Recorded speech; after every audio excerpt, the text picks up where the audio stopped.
In this presentation, I'm going to talk about what intercoder reliability measures and also how to interpret the output after running the intercoder reliability here in NVivo. So let's go to NVivo and I'm going to show you how you can do the intercoder reliability. So the first step is to open NVivo, right? So I'm opening my NVivo. And then sometimes it will prompt you to confirm the coder, right? For me, I can type my name and then my initial, right?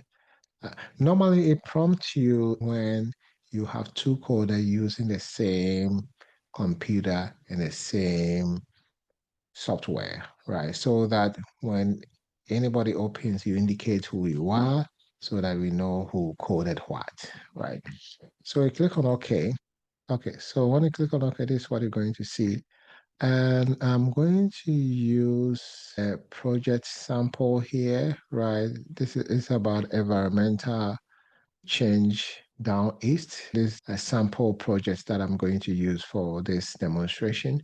So you can just click here, right? I already opened, so I will click this part, right? But if you haven't opened it before, you can always click on that and then open it. So when you open, this is what you're going to see. So when you go to File, under File, you go to Area and Township, and then you click on Interviews, and this is the interviews that they did, right? And then one thing that we have to talk about is that imagine that your coder or your co-researcher has already coded his or her transcript and have sent the project to you. What you can do is that you can click on import and click on project and then browse and look for the project that the person sent to you and then you can upload it and then you can merge it into this project, right? So this is done when the person has already coded the data and then you have coded, but they are in different projects. So you can bring the person's one and import it, and then you can merge it into this one. That's a first option. The second option is you can code yours and send your project to the person, and the person will code his or hers in your project so that everything will be in one place, and then you can open. That's another second option. If you want to know who are the users of this project, you can go to File and you go to Project Properties and you go to Users and you see all the users, right? So these are the users of the project, right? In case you want to find out. And you see when I open the project, it prompts me to indicate who is the user, right? So how do you indicate that, especially if the person is using the same project on your same computer, right? And you want the system to prompt the person whenever they use their computer, right? So what you can do is that you go to File and go to Options, and you see here prompt for user on launch. You have to check this part so that all the time, whenever somebody's opening this project, it will prompt the person to type the name and the initial so that you know who used the project apart from you. And also make sure that there's a consistency. So if it's PA all the time, you have to type PA all the time so that the system will know that you are the person who is analyzed, not a different person, right? So when you check that, you just click on apply and then click on OK. Right. So now we are assuming that you and your co-researcher have coded the data using a shared code book, right? Now let's start with the intercoder reliability, how to do that. You go to Explore and you see the queries here, right? And you go to coding comparison. You click on that, and this is where you indicate the users, right? So if you have two users, you just indicate the first user here and the second user here. If you are more than two, you can decide that, okay, let me group them. Let me bring two users here and two users here, or maybe you are only three users. Two users can be here and the third user can be here. You can group any way that you want. You can start with only two users. You go to select and you choose the first user and you click on OK and go to select here and you choose maybe the second user. Let me choose this person, right? And then you can go ahead. Or sometimes you can group all the users into two. Choose this one and add it to the first user, right? And then you can, if another user is here, you can just add it to the second one. You can always do that. If you change your mind, you can close it and go back again to queries and comparison. And then you choose new users. Let me choose the first user, and then let me choose the second user. Now you see the place as all codes, right? You don't have to use all the codes from the code book to run the reliability tests, right? What you can do, you can select few of the codes, right? So how do? You can click here and go to selected codes, click on select, and then click on codes, and you can see all the codes here. What I'm interested in is about economy. All the codes under economy, I check that. I just want to see how they apply these codes, 1, 2, 3, 4 codes, right? I click on OK. You can choose more than four. You just choose the one that you think will give you good results for you to determine what the next steps, right? So DA is also giving you the scope. What kind of document or what specific transcripts do you want to use, right? Do you want to use all the transcripts? If you want to use all the transcripts, you leave this one alone. If you want to use some of the transcripts, you select that. You go to select, and then you click on files. Files here. This one is a little bit different because you have to press a plus sign, and then under that you see interviews. You click on that. So you just technically you are looking for all your transcripts so that you'll be able to select which one you are interested in. So let me choose only one transcript for now. You can choose more than one, but for this example, so that you understand it well, let me choose one. I click on OK, and then you make sure that you choose the display Kappa coefficient, right? And also display percentage agreement. These are the two that are very important for you to really make a good decision, right? And then are you comparing text or you're comparing the area? Normally, I choose the test coding. This shows that you are comparing how they apply the codes to specific tests in the data, right?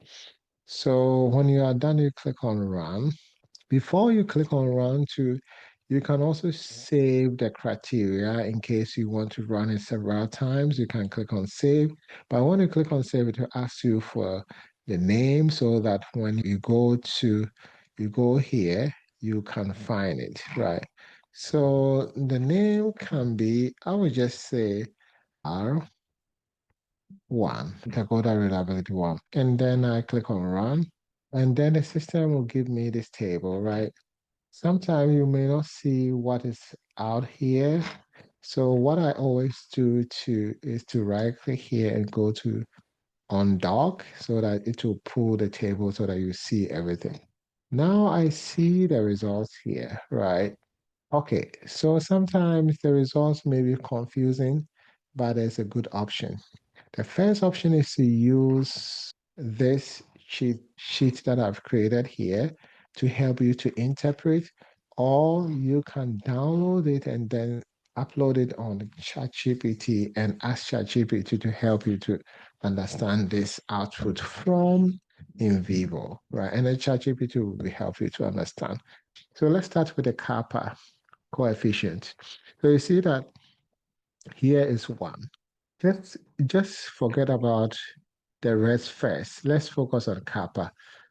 What does one mean? I think one means that there's a potential higher reliability because if it's in between zero point 0.6 and 1, then it's very acceptable coefficient, right? So acceptable reliability that we can see here, it's potential because we haven't looked at the other numbers yet, right? Now, let's pull this one a little bit. That this is the code is called agriculture, right? And it's from Thomas file. And then we want to see how this code is applied on Thomas document. And it looks like, looking at only the Kappa score here, it looks like there's consistency in terms of how they apply in the area of the transcript across the two coders. And you see the agreement here is 100%, right? So it's also a potential and indication that the area that the first coder apply is the same as the area that the second coder apply. That's what it's indicating. But when you look at A and B, it makes you think about, okay, why is it 0 here? It's 0 means that it's an indication that they technically didn't apply. It shows here that even if they apply the code agriculture, they didn't apply at the same place or the same significant information. That's what the 0 means. So that it brings into question Kappa 1 and 100% agreement, right? It's giving you an idea that it means that they made similar decision in terms of not applying this agriculture in the same place. And then the next one, which is 100%, not A and not B. So this means that they did not apply this one in a particular area, right? That's why you say not A and not B. They did not even apply this code to any of the areas of any part of the data. So these three numbers in conclusion give us an idea that there's an agreement between them in terms of not applying this code to a specific significant information. When you take two of the coders, right? Maybe the third coder maybe apply agriculture to a specific place in Thomas document, but when we take these two coders, they did not, right? It can mean that the decision is reliable, right? But we are looking into agreement in terms of applying the codes, not agreement in terms of not applying the codes, right? There's a little question mark here. That's what I want to say, right? It's a little complicated. But let's look at the second one, right? So you see that kappa is 0.7664, right? So this means that there's a potential reliability, and the agreement is 97.58, which is very good. The area that they apply, that is shared application, is 4.26, right? And the area that they did not apply is 39 point. So for this one, it shows that they agree to apply this code, which is fishing and aquaculture, right? But they apply only 4%. So I would say that this is a positive one when it comes to application because they have something that they shared, right? They shared 4%, right? That's a good one. For this one, I wish what they share should be more than what they don't share, right? But I think it's not all that bad. At least they share something. It's similar to this one too. They also share 60%, but they don't share 78. That's okay. At least they have something that they shared. This one too. So I can say that based on the results, there is consistency in terms of the application of the codes to a specific significant information. but the area that is shared is not a lot, right? I wish the area that is shared, I'm talking about how they apply that code to a specific area or quotation, specific information that participants said. I wish it has been more, right? So, what do you do next with this one? I think what I would do is I will have a discussion with my co-researcher about the area that we applied these codes and why we did not have much in common in terms of the area. As I said, if statistics is not your area, I think the interpretation might be a little bit challenging, but there's always a solution. The solution is using this one, which is cheat sheet that you can refer to.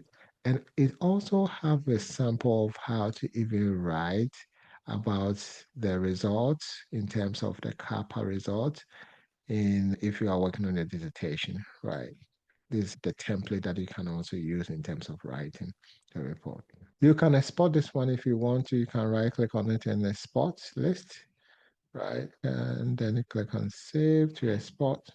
And then if you want, you can go to ChatGPT and then you can attach that result for ChatGPT to help you. So let's try to see whether ChatGPT can help us. I run intercoder reliability tests in NVivo, and I've attached the Excel spreadsheet about the intercoder reliability result.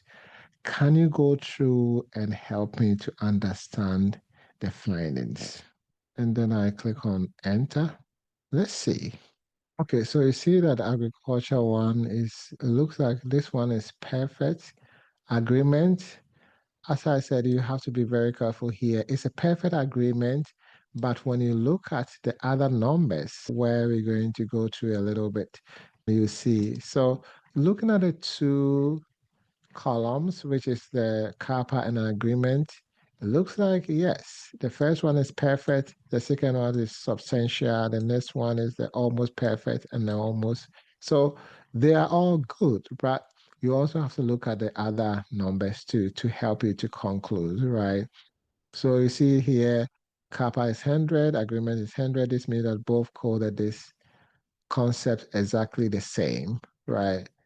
There are zero disagreement, neither coded miss any coding.